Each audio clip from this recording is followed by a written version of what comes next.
Hello and welcome to this episode of Follow Mistress Nurture. I am your host and your guide. And in today's episode, we're going to talk about one of the questions that I get over and over and over again, which is when you're dating, at what point do you reveal yourself as a cuckold? And before I get into it, would you please like and subscribe, comment below, and help other cucks to find this space more easily. All right. So when do you reveal, right? And there's a conundrum out there, right? Which is that on one hand, you don't want to drive your potential mate away by coming on too fast and too strong. On the other hand, you don't want to find yourself 6 months into a relationship with a woman who's starting to make some plans for the future just to drop a bombshell or to find that it feels like it's too late, right? So the first thing, and this is really, really important, is that dating is a selection process, right? A lot of times, and I know it's rough out there. I know it's rough with the swiping and the matching and all of that. I understand that it can feel like when you actually do get a date, to really be invested in that date. Now, in my in my High Value Cuckold Academy, we talk about how to mitigate those issues a little bit better. But for the purpose of this video, I just want to acknowledge that I understand that it doesn't feel like you can be very selective.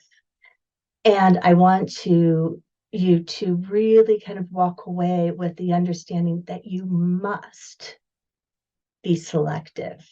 If you're going to have a cuckolding relationship, if you are going to find the woman who will cuckold you and love it, you're going to have to be selective.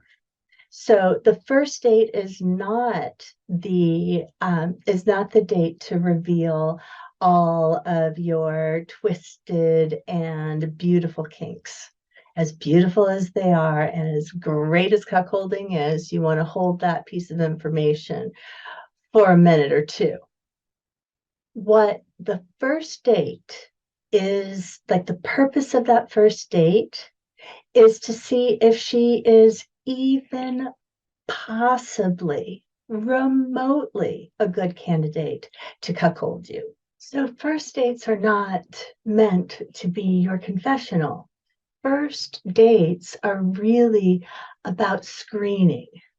And by screening, I mean that there are some raw ingredients that a good cuckoldress already has, even if she's never heard of cuckolding, right? There are certain characteristics that you want to look for. And so understanding if maybe, well, first of all, start with the big determining questions. Like one of the things that I see in refusals to cuckold are women who are very, very religiously pious, right? Or it means a lot to them, and it's more of an orthodox kind of way of looking at religion versus a more open-minded kind of way. So what I have found in like the women who are hard-nosed, right, who just will not go there, are women who are very, very religious and in a kind of more fundamentalist sort of way, where rules are rules and they're not to be broken. So you want to ask questions around her religious background and how she views, uh,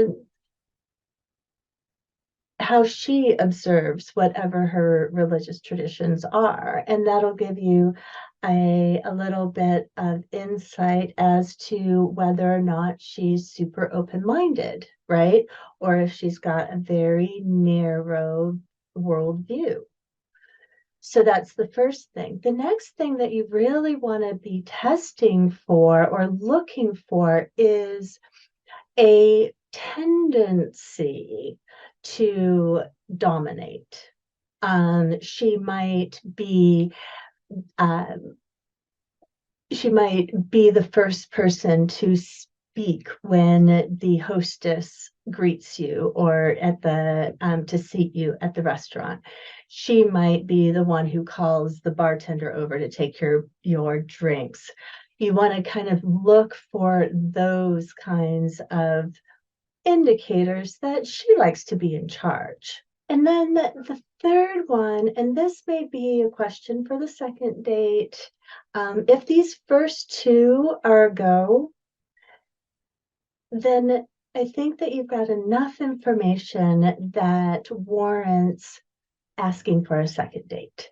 All right. So, first date is screening. And then in the second date, take it a little bit deeper. In the second date, you might ask questions about her past relationships. You might even ask, in relationships, how important do you rate your partner's fidelity? And how important do you rate your own? Now, a lot of women won't come clean here, but you can kind of press a little bit and say, well, if you knew that your partner would stay with you and support you no matter what, and would even like for you to be more sexually free, do you think that you could do that? Right? You can start with just those little scenarios or little hints of what is possible. You might even ask, have you always been 100% faithful, or have you had a couple of slip ups? Right? These kinds of questions are great questions to get a deeper sense of what you're working with. If this is a woman who has the raw materials to be a cuckoldress. Now, whether she chooses to be or not is still up in the air, but you're only on date 2. Date 3 is probably where you want to go the next step and let her know, like, again, talking about past relationships, maybe talking about the first time that you were cuckolded and your girlfriend cheated on you and you found out and it was a big explosion, but then you found out surprisingly how much it turns you on, right? That is a very nice kind of warming up scenario to see how she reacts. And if it's a negative reaction to that, then again, you have your no, and there's no need to go any further. So the long and the short of this is that you definitely want to let the people you're dating, you really want to screen them and let them know what you're looking for, but you don't have to open with it. First, screen, right? Screen for the qualities that you desire in your cuckold dress, in your partner, in your queen. Screen for those qualities and then slowly begin to reveal early on. And I would say definitely by the third date, you guys should know if your kinks match up. And if they don't, you can part as friends. But if they do, then you can start having those really fun conversations about what really makes your cuckold heart sing, and find out what her needs, what her fantasies and desires are. And that will set you up for a beautiful exploration into a cuckolding dynamic. So I hope that this video was a contribution to your world, and I look forward to seeing you next time. Until then, take very good care. Bye now.